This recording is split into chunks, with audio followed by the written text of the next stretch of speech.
Donc ici on est sur les toitures du Fashion Center, donc un centre commercial où on dispose de 2000 m² de culture en toiture. La particularité du site là, c'est qu'on est sur une toiture de terre où on a 1 mètre de profondeur. Donc on peut vraiment faire pousser tout ce qu'on veut. Et l'idée donc c'est de former les équipes de salariés en insertion au maraîchage écologique. Espace a été créé il y a 25 ans maintenant, avec une ambition très singulière à l'époque de concilier 2 objectifs, à la fois l'insertion professionnelle et l'écologie en ville.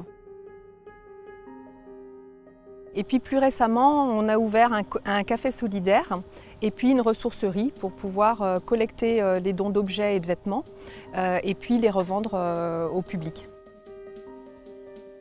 Quand on est ouvert, qu'on accueille les dons, que les boutiques sont ouvertes, on a les 8 salariés qui sont là, au moins une des personnes dans des péages, donc ça fait 9 personnes plus 2 bénévoles.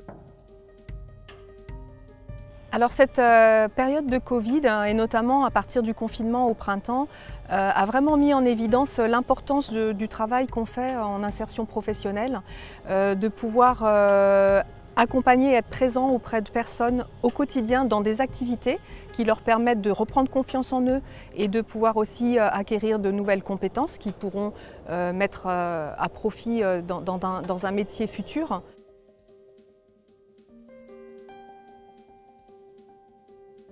La réaction elle est plutôt positive, mais voilà, c'est ce qu'on recherche en même temps, puisque du coup on est sur un travail en extérieur déjà, donc ça pour le moral c'est plutôt positif, surtout dans le contexte actuel, qui demande, voilà, qui nécessite une certaine activité physique.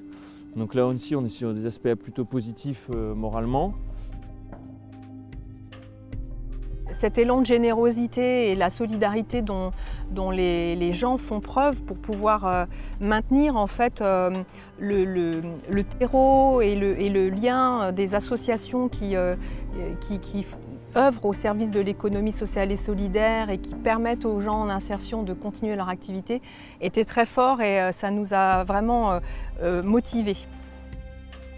La force qu'il faut développer, c'est s'adresser au grand public, là plus sur du partage, de la connaissance, la création de lien social. C'est là aussi où je pense qu'on a quelque chose à jouer et qui est important.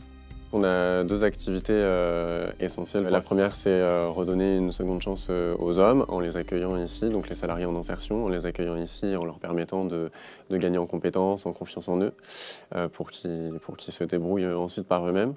Et puis ensuite, il y a aussi tout le côté écologique, bien évidemment, pour éviter les déchets et estimer qu'on a déjà suffisamment de ressources et de biens disponibles pour les redistribuer. On a besoin de créer de nouveaux emplois, de créer de nouveaux chantiers. Donc vraiment la perspective que je souhaite pour 2021, c'est de pouvoir continuer à développer nos activités dans de bonnes conditions et de pouvoir accueillir tous ceux qui en ont besoin.